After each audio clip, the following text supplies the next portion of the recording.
Okay. Hello. Hello po. Saan galing yung name? Yung birth name mo? Ang real name ko po kasi talaga is John Walter Dumagan. Kaya, yung palayo ko, oy, Waltz. Waltz, Okay. kamusta? Parang gano'n. Okay. What's this? Launching ba ng iyong... Yes, ng single ko po, Isang Daang Dahilan. Okay. Tungkol saan ng isang daang dahilan? Ang Isang Daang Dahilan po talaga ay nasulat ko to para sa mga taong may pinagdadaanan, like may mga mental health problems. Okay. And gusto kong nasulat ko tong kantang to kasi gusto kong kahit papaano, kapag narinig nila yung song, ma-feel good sila about themselves. And Okay. kahit papaano, maging okay sila. Ikaw ba personally ba? Base ba ito sa may pagdaan ng Calvin bang ganyan? Actually, yung nagawa po talaga tong song na to dahil sa friend ko. Meron kaming interesting conversation sa car na sabi niya sa akin, wala daw taong magmamahal sa kanya ng 100%. Okay. Kasi hindi daw totoo yun. Sabi ko, teka, parang hindi naman totoo yun. Kasi tayong lahat, may mga quirks tayo, may mga ugali talaga tayo. And kahit pa paano may nagmahal pa rin naman sa akin. Kasi siya, okay talaga siya. Like, napaka-okay ng tao, successful siya. And masyado siyang harsh sa sarili niya. And gusto kong kahit pa paano, kapag narinig niya tong song na to, gusto kong makatulong sa kanya. Gusto kong makatulong na ma-feel good siya. Alam mo yun? Na kahit pa paano, gusto kong maparating sa kanya na nandito lang kami. Na lovable person pa rin siya. Yes. Kamahal-mahal pa rin siya. Kamahal-mahal siyang tao. Yun yung gusto kong sabihin sa kanya. Alam niya mang ginawa mo itong kanta para sa kanya? Yes, opo. Ano sabi niya? Happy naman siya. Thank you. And Babae ba yung lalaki? babae. Paano ba ikaw nagmamahal sa kanya? Hindi ba ikaw yung reason? Paano ba ikaw nagmamahal sa kanya? Hindi ba ikaw yung reason na bakit? Ay, hindi naman po. Friend ko lang talaga siya. Meron na rin kasing ibang nagpapatibok ng puso. Okay. Anyway, yung song po kasi na to, sa kanya po talaga. Like, lahat ng mga lyrics from verse to chorus, siya talaga yung nilalaman. And parang gift ko rin to sa kanya sa birthday niya. So, ibig sabihin gano'n siya kalapit sa'yo? Yes, super close talaga. Kasi parang kapatid mo, gano'n? Friend talaga, like close friend. Okay. Pero Isang Daang Dahilan, ano yung mga dahilan na yun? Marami, sobrang dami na umabot po sa point Tungkol tungkol sa kanya. Actually, may mga hindi namang lahat ng dahilan. Kahit sabihin mo dahil mabait ka, dahil maganda ka, dahil you light up the room kapag nandyan ka. Maraming dahilan hindi lang talaga siya kasha sa 10 minutes. Kaya doon ako nahirapan. So parang ginawa ko na lang yung isang dahilan na parang way na para kahit paano maparating ko sa kanya yung gusto kong message. Pero di ba pa nagmamahal ko, wala naman dahilan? Joke. Alam mo, yes, totoo. Yes, you fall in love with someone without any reason at all. Ang gusto ko lang... Based on your experience. No, pero in general, totoo naman, yes, diba? po, walang dahilan. Something... Pero ang ano ko lang po sa kanya, kasi nga, dahil sinabi niya na walang magmamahal daw sa kanya, 100%.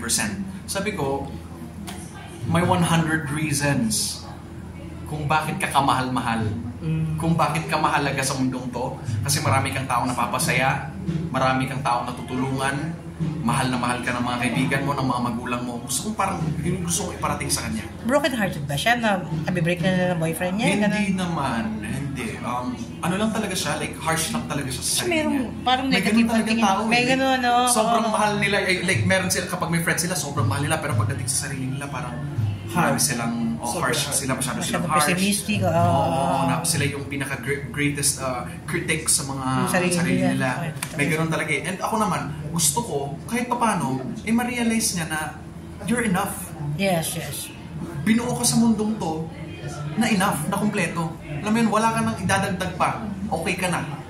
Yun yung gusto mong iparating sa kanya. Hindi kaya kapag silosan to ng girlfriend mo kasi to write a song to someone. Actually, friend kasi, ang dami ko nang nasulat na songs. For your girlfriend? Girlfriend ko. Okay. And kasi tong friend ko na to is sobrang close friend din ng girlfriend ko. Kaya kahit pa paano. Diba? At least may Pero what did he realize after listening to your song? Actually, hindi pa lumalabas ng song na to, may copy na siya. And Okay. sobrang natutuwa siya, thank you siya, Touch thank you. siya. Sabi ko, hindi, ako dapat na mag-thank you sa'yo. Kasi kung hindi dahil sa'yo, hindi ko masusulat tong kantang to. Diba? Siya yung greatest inspiration ng song na to. Kaya, Can you give us a little background about yourself lang? Yeah. ayun, ako po si Waltz, isa po akong singer-songwriter, born and raised from Leyte. So, Bisayang dako, maray. Okay. Ano ka, afam? Ay, hindi mo, Bisayang dako.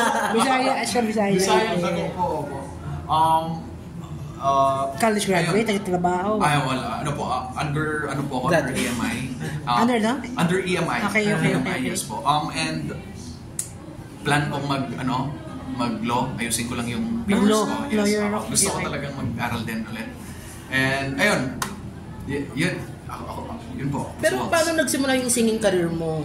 Paano ka nila Actually, natuklasan nagsimula ng po EMI? ako as a band. Dati sa Ano ka? Viva. Ikaw vocal. Ako yung vocalist. Anong Viva banda? Records. Ano ko? Down by 18. Down by 18 po yung name nung... Down by 18? Parang Yes. kasabayan ng The One? Yeah, hindi naman. Mas nauna po si The Ones. Ah. Pero... Mga before pandemic? Yeah. Yes po, before pandemic. Yes, opo. So, nag-start po akong band nun.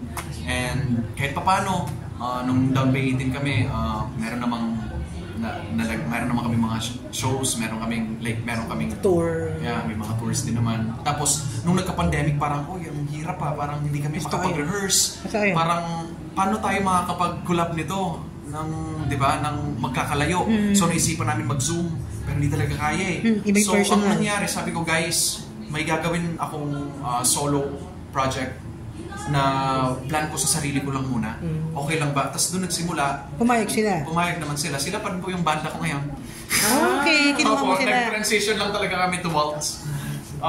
And yun, nagbago rin po yung mga songs ko. Pero hindi na kayo other na Viva ngayon. Hindi na EMA po. ka na. EMA. na. Universal Music Universal Group na po, tsaka- EMI. Pero yes. ano- And Savvy Artist Management. Ano yung klase ng tunog mo ngayon?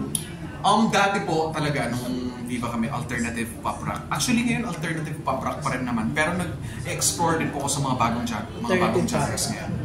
So, iba-iba po yung mga kong music ngayon. Kasi Okay. nandito po kami sa experimentation nila. Kung anong masarap tugtugin sa live, yung mas nag-enjoy kami sa... Pero sabi nga nila, sabi ng mga musician na parang maglabas ka lang na maglabas ng mga kanta kasi hindi mo alam kung kailan magiging hit, di ba? Okay, may mga Yes, ganun. Once na naka-release doon, di mo alam, years after, or hindi mo alam eh. Yes. Bigla-bigla na lang, no? So sabi ni Ogie Alcacil, Naniniwala labas ng talaga labas ako ng sa- kanta. Sa universe. As long as nag-e-enjoy ka. Yes po. Yun po yung important talaga eh. Like, kaya ako pinagpapatuloy to dahil I love music and I love what I do. And ito po yung parang dahilan ko, isa sa mga dahilan ko kung bakit yung ako dahilan. nabubuhay ngayon. Who are your music, influence? Yung mga music influence ko. Ah, Sa OPM po, syempre, Eraserheads, hindi naman mawala yan. December E-heads. Avenue. okay. Dami pa eh. Four of Spades, yung mga yan. Parokya ni Edgar, hindi na So, mawawala halos yun. lahat ng band na Sa pala. mga rock, Yes, oo nga eh. Like, gusto ko talaga, like, sobrang fan talaga ako ng December Avenue. Alternative pop rock si December ako eh. Sino sila? Si December Avenue. Sino sila? December Avenue? Okay lang, te. Day, wait lang. Hindi naman ka. December Avenue. December Avenue. Yes po, December Avenue. And, syempre, hindi mo mawala yung Itchy Worms. Makulit. Okay. Matindi. Oo. Ganda ng tugtugan. Na-enjoy ko silang pakinggan noon and until now. Kaya Sa OPM ka OPM, pero marami rin po ako sa international like The Weeknd, Lainey, Justin Bieber, So, One Republic, One Republic. Bruno Mars. Okay. Pero given the chance, sino gusto mo ma-collaborate? Oo. Ngayon, kahit rapper, no? Si Flo G. Pangarap ko talaga yun eh. Flo G. Pero alam mo kung makagawa ka ng song with that caliber of a rapper, wow. Si Flo G. When you were in Viva, sino yung mga nakakolab mo? Siyempre, ang dami na ng artist Ang din eh. pinaka nakakulab Or nakatrabaho mo mag-perform. Ang pinaka nakatrabaho ko lang po, hindi siya Viva artist eh. GMA, si Sino? Sir Tom Rodriguez. Sobrang solid talaga ni Kuya Tom. Nag-release kami ng song. Okay. Nag-release kami magaling ng naman song. yun. Kasi kumakanta din siya. Magaling kumanta yun, magaling Actually, kumanta yun. nag-rap siya. Nag-rap siya sa Song track niya. na yun. Song niya or... Song ko. And Ah, gumawa din siya ng something niya. something sa part niya. Magkaibigan kayo. Oh yes, Kasi yes, parehas silang kasama waray. ko siya. Ha? Parehas kami waray. Parehas silang waray. So, matagal mo na siya kakilala? Yes. Oo. Bago kami magkakilala na rin po talaga kami. Parehas silang waray. Nakakwentuhan. Siya ng waray. Pero kasi si Tom lumaki lang sa Amerika, pero waray. Pero waray siya. Pero sobrang sayang kausap ni Tom. Sobrang galing magwaray nun. Sobrang galing magwaray nun. Are you also planning na let's say kung given a chance, mag-artista? Kasi wala ka good ba? looking siya eh. Ay, baka po in the future. Pero hindi po marunong Sino umarte. pumunta? Oo, kanta lang po talaga. Hindi po talaga marunong umarte. Mate. Kasi ba you write songs? Ikaw ba may nasulatan ka na bang kanta for other artists? Before pa pero parang Sino? hindi ko na maalala eh. Pero nagamit niya rin naman yung song. And okay naman yung nangyari. Pero isang beses lang nangyari. Mas maganda kayo ka na kakanta ng sarili mong kanta. Yes! Oo naman Siguro po. totoo yun. Mas alam mo yun, mas iba yung feeling ng Yes. songs. Kasi Sa iyo, galing yun eh. naramdaman